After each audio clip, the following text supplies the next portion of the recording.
जय गुरु जी। शुक्राना गुरु जी। सारी संगत को जय गुरु जी। संगत जी, गुरु जी के शुक्राने तो बहुत है। अभी मैंने सत्संग शेयर करा था लेकिन वो मुझे लगा बहुत ज्यादा डिटेल में हो गया है, सो वो रिकॉर्ड नहीं करा मैंने, या फिर हुआ भी नहीं। तो संगत जी, कोई गलती है तो माफ करना। तो मैं सत्संग शेयर करना चाहती हूँ। गुरु जी ने काफी मैसेज दिए थे दर्शन के लिए, तो उन्होंने मेरे को ड्रीम दर्शन भी दिया था और ड्रीम में दिखाया था कि कुछ गर्ल्स के साथ मिसबिहेव हो रहा था, लेकिन जिस रूम में थे वहां गुरु जी का स्वरूप था, तो मैं थोड़ा सा अजीब सा फील करने लगी थी और उसमें मैं भी थी, लेकिन मुझे कुछ नहीं होने दिया गुरु जी ने। सो अनंत अनंतन शुक्राना।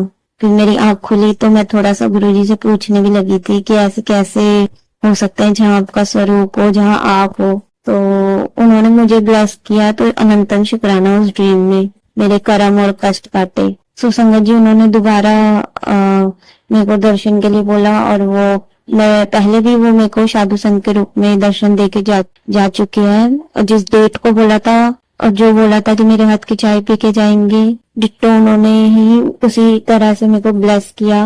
और मैं ये सोच ही रही थी, उसके 2 दिन बाद फिर से वो साधु संत के रूप में आए थे। और मैं एक आंटी है जो गुरु जी की संगत है, उनकी दुकान पे ही वो आए थे। आंटी के पास खाना बना नहीं था, तो आंटी बोल रही थी माफ करना कि खाना नहीं है। तो मैंने कहा आंटी कोई बात नहीं, मैं ले आऊं।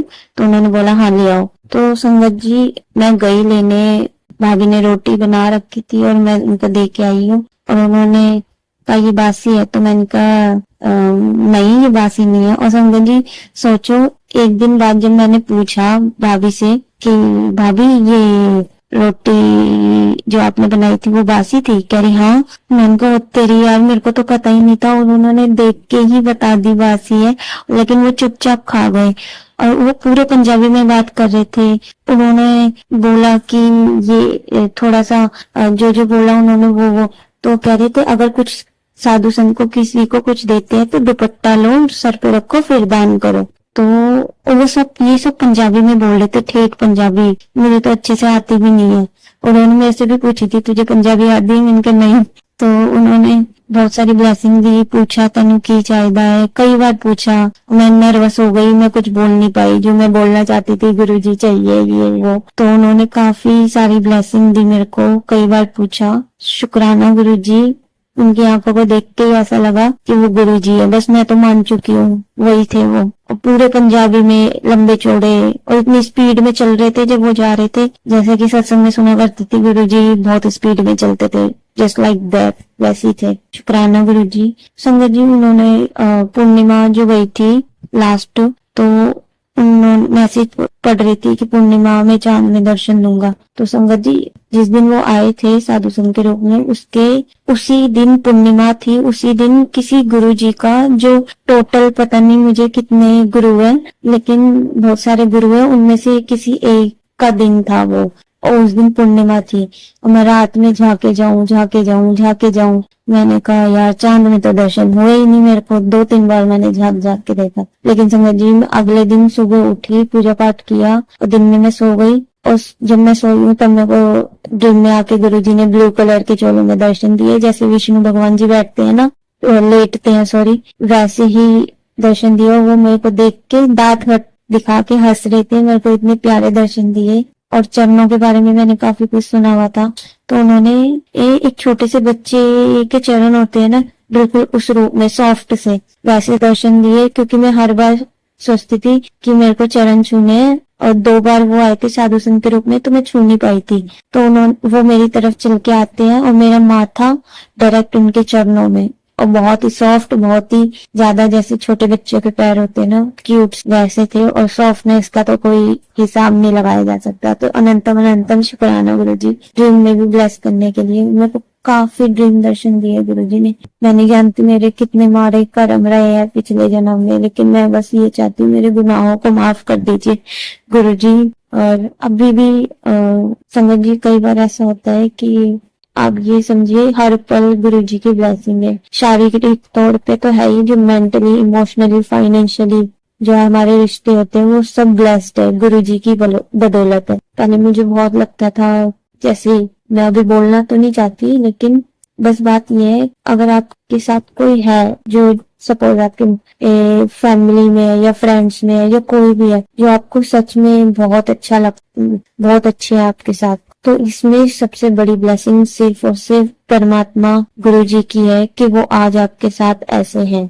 इसलिए रिश्तों पे भी या किसी भी चीज पे कभी घमंड मत करना, कभी मत करना, क्योंकि समय और इंसान दोनों को बदलने में टाइम नहीं लगता। तो संगत जी, मेरा एक्सपीरियंस भी ये रहा कि अभी कुछ ही दिन हुए कि मैं बोलना नहीं चाहती कि बस मेरी आत्मा झंझोर गई। मुझे बिलीव ही नहीं हो रहा था कि मेरे साथ भी ऐसा हो सकता है, या सामने वाले सब एकदम जैसे बोलते हैं ना टाइम पलट जाता है, तो टाइम कभी भी किसी भी वक्त पलट सकता है, चाहे वो किसी चीज को लेके हो, फाइनेंशियली, इमोशनली, जॉब को लेके। कहते हैं ना सीढ़ियां चढ़ना आसान है बिल्डिंग, और ऊपर से जब नीचे गिरता है ना इंसान, वो 2 मिनट का काम है, बनाने में बहुत टाइम लगता है और बिगाड़ने में मिनट भी नहीं लगता। तो मेरे को भी कुछ ऐसा एक्सपीरियंस हुआ कि जैसे मुझे किसी ने सर पे से उठा के जमीन पे पटक दिया, मैं एकदम झिंझुर के रह गई। लेकिन गुरुजी की कृपा देखो आप, उन्होंने इतनी ब्लेसिंग दी मेरे को, इतनी ब्लेसिंग दी मुझे, मेरे दर्द का जरा सा भी एहसास नहीं होने दिया उन्होंने। इतना सब्र, इतनी हिम्मत दी, अनंतम अनंतम शुक्राना। मेरी वजह से गुरुजी को भी काफी कुछ सहना पड़ा, सुनना पड़ा, उसके लिए आई एम रियली सॉरी गुरुजी। और मेरे से भी 2-3 शब्द गलत निकले थे, लेकिन मैंने भी, गुरुजी ने मेरे को एहसास किया कि अपने दिल में किसी के लिए कोई गलत भाव मत रखो, हम नहीं चंगे बुरा नहीं कोई। तो यही बात लिख के चलने की कोशिश कर रही हूँ मैं। बहुत गहरी बात है वैसे ये गुरुजी की। तो अनंतम शुक्राना गुरुजी, और मैं इस पे किसी को भी किसी चीज के लिए ब्लेम नहीं करूंगी।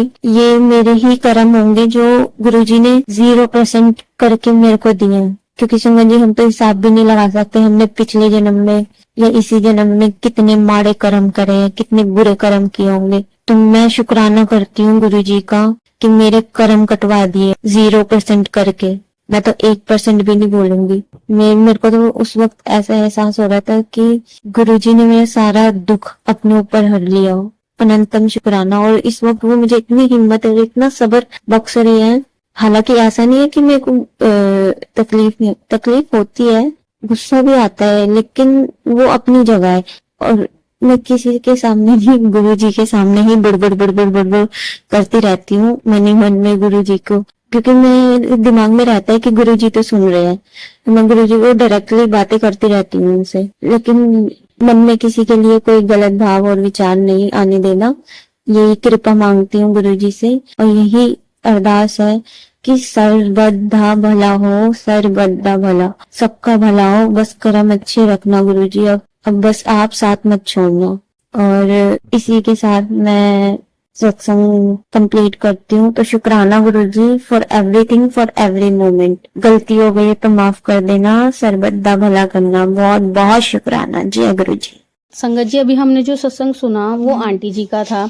आंटी ने हमारे साथ इतना खूबसूरत सत्संग शेयर किया, जिसके लिए आंटी जी का बहुत बहुत धन्यवाद। संगत जी, अगर आपको भी ये सत्संग अच्छा लगा हो तो मेरे चैनल को सब्सक्राइब करें, वीडियो को लाइक एंड शेयर जरूर करें, क्योंकि हम जितना ज्यादा इस सत्संग को लाइक एंड शेयर करेंगे, ये सत्संग उतना ज्यादा ही गुरुजी की और संगत के पास जाएगा, जिससे अगर किसी भी संगत के किसी भी सवाल का जवाब अगर इसमें होगा तो वो उन तक पहुंच जाएगा। इसी के साथ मैं अपनी वाणी को विराम देती हूँ और सारी संगत नू मेरा जय गुरुजी।